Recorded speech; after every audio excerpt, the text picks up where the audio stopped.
Mwadhama Kardinali, washamu maaskofu wakuu, washamu maaskofu, waumini wote wa Kanisa Katoliki, wapendwa wanajamii wa Tanzania, Baraza la Maaskofu Katoliki Tanzania, asubuhi ya leo limepokea taarifa za masikitiko makubwa ya kuondokewa na mpendwa wao Baba Askofu Bernardin Mfumbusa, askofu wa jimbo la Kondoa, ambaye amefariki akiwa katika hospitali ya Benjamin Mkapa Dodoma alipokuwa akipatiwa matibabu mnamo saa 11:45 alfajiri asubuhi ya leo.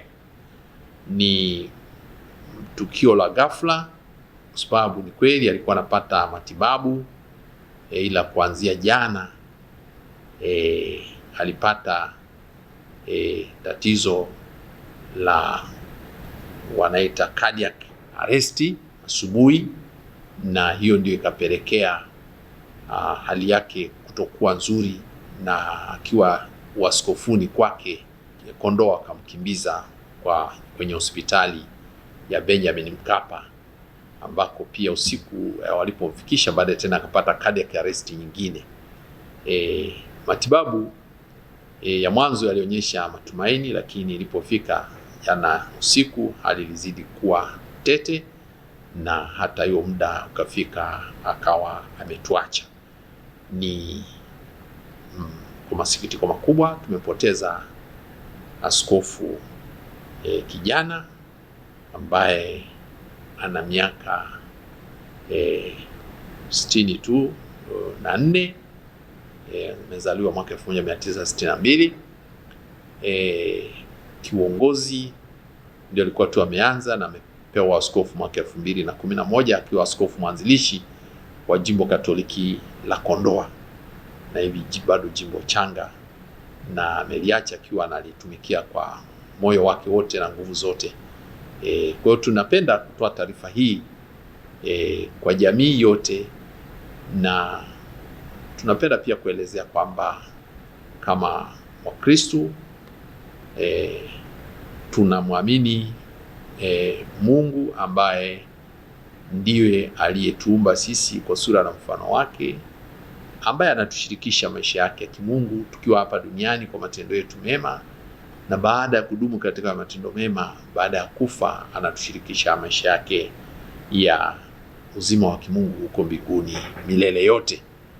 Kwa hivyo tupokee msiba huu wa majonzi makubwa, lakini ni msiba ambao tunapaswa kupokea kwa macho ya imani ya Kristo mfufuka. Tunaposherehekea sikukuu ya Pasaka na kukumbuka maadhimisho ya Pasaka, tukumbuke pia ni katika ufufuko Bwana wetu Yesu Kristo ametuhakikishia kwamba kifo si mwisho wa maisha, ni hatua moja kuelekea maisha ya uzima wa milele. Kama mtu umekuwa umeishi vizuri na umemtumikia Mungu vizuri na umeishi na wenzako vizuri, basi unaenda katika uzima wa Muumba wako kuwa na yeye milele yote. Ningependa jamii yote ipokee msiba huu kwa mtazamo ule, na taarifa za mazishi ni wazi, mazishi yatafanyika wiki ijayo. Bado tunasubiri ratiba rasmi kutoka jimboni, na hivi tutapewa taarifa rasmi kwamba mazishi yatakuwa siku gani wiki ijayo. Kwa hivi kwa sasa bado kamati za kijimbo zinafanya taratibu zake ziweze kutupa muda, ila tumeona tutoe taarifa kwa sababu tayari ameshafariki na tunajua tuna msiba, na tunapenda kuweka rasmi sasa kwa utaratibu ule. Kwa tuna taarifa na jamii wote wa Tanzania. Ni kiongozi wa kiroho, lakini alikuwa pia kiongozi wa watu.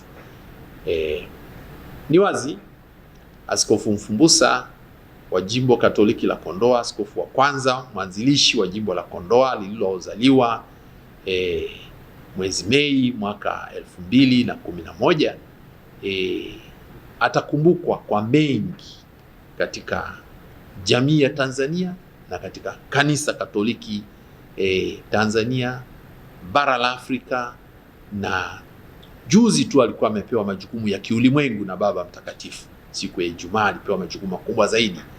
Yeye ni mtaalamu wa mawasiliano, ni profesa, ni mtu aliyesomea, ana udaktari wa elimu ya mawasiliano na uandishi wa habari.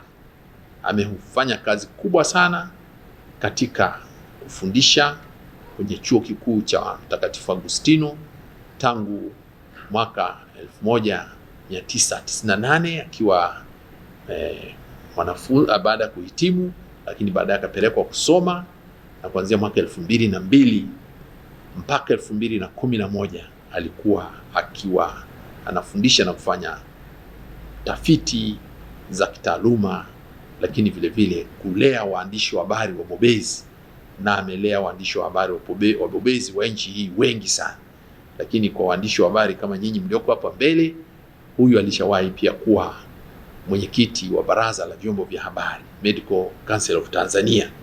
Ni padri, alikuwa padri, lakini alikuwa mbobezi katika mambo ya taaluma ya mawasiliano na waandishi wa habari, na katika taaluma yake ameitendea haki. Amelea waandishi wa habari wengi, na wengi wanaendelea kutumikia jamii kwa weledi mkubwa, na tunamshukuru Mungu kutupatia zawadi ya Askofu Bernardin Mfumbusa ambaye amekuwa mchungaji wetu katika hii miaka yake kuanzia 2011, lakini amekuwa mlezi wetu katika fani ya mawasiliano.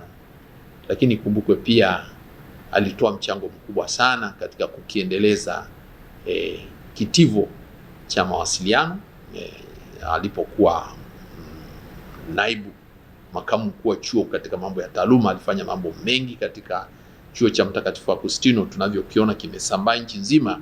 Kimesambaa wakati yeye ndiye ni mkuu wa taaluma za St. Augustine, na ni mtu ambaye alikuwa mtu wa viwango kama waandishi wa habari mnavyomjua. Alikuwa mtu wa viwango kwenye taaluma ya uandishi, lakini alikuwa mtu wa viwango katika mambo ya taaluma, na ndio maana mpaka sasa alikuwa amefanywa kuwa rais wa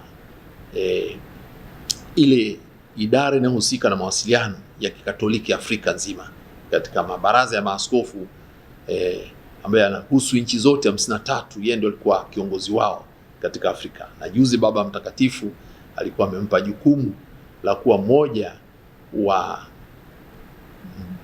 wajumbe wa bodi ya mawasiliano ya Vatican, ya nchi takatifu ya Vatican, mahali ambapo ni makao makuu ya kanisa Katoliki. Ilikuwa yeye kwa Afrika, ilikuwa amechaguliwa yeye. Kardinali wa Kinshasa alikuwa amechaguliwa, na yeye walikuwa wawili ndio wanawakilisha bara la Afrika katika hilo.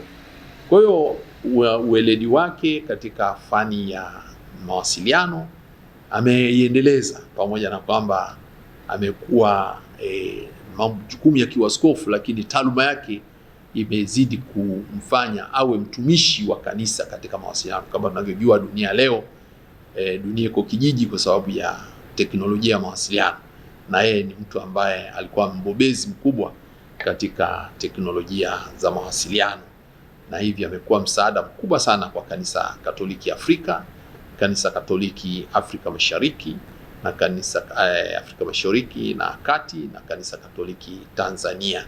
Amehudumu katika bodi mbalimbali, taasisi mbalimbali, ambako alikuwa ni mjumbe wa kamati katika mabaraza ya vyuo vikuu, kama kile chuo kikuu cha nchi za Afrika Mashariki na Afrika Mashariki na Kati cha Nairobi. Amekuwa pale kwa muda mrefu na ametoa mchango mkubwa sana katika maeneo hayo. Kwa hivi mengi tutaendelea kuyasikia zaidi juu yake. Tunamshukuru Mungu katika kutupatia mtumishi ambaye amelihudumia taifa la Tanzania. Kwa kweli ni taifa limefiwa, kanisa limefiwa na taifa limefiwa. Sekta ya waandishi wa habari wakati wake akiwa pia mwalimu na nini, imeweza kutoa mchango mkubwa sana, na kama tulivyosema, amewahi kuwa mwenyekiti wa baraza la mawasiliano la Tanzania, Medical Council, Media Council of Tanzania, Media Council of Tanzania. Amekuwa mwenyekiti wake kwa kipindi kimoja, na hivi ameweza kuongoza kitaifa pia, kusaidia serikali katika kuratibu vyombo vya habari nchini. Amekuwa ni mtu wa mchango mkubwa sana, na tunawashukuru wote waliomsaidia. Kuhusu ugonjwa wake, kwa kweli tuseme kwamba kama tulivyosema, amefariki kwa ugonjwa wa cardiac arrest, lakini alikuwa na tatizo la damu kupungua, na Aga Khan Hospital alipoenda kule Nairobi waligundua tatizo lake na wakaanzisha tiba, na baada ya wiki 3 akawa amepata nafuu, akawa anarudi nyumbani. Amerudi tu nyumbani Ijumaa iliyopita, ndiye akapata hilo tatizo la cardiac arrest, ambapo na alirudi hiyo tarehe 11 akiwa hali imekuwa nzuri, lakini ilipofika hii ya moyo kupata matatizo ya kusukuma damu, ndio ikawa tatizo jipya ambalo ndio limemuondoa hapa katika maisha haya ya hapa duniani. Tunasema ni mpango wa Mungu. Madaktari tunawashukuru, wamemsaidia sana, lakini basi tunamwachia Mwenyezi Mungu kwa maamuzi yake, na sisi wote tunasema raha ya milele umpe Bwana, na mwanga wa milele umwangazie, apumzike kwa amani. Amina.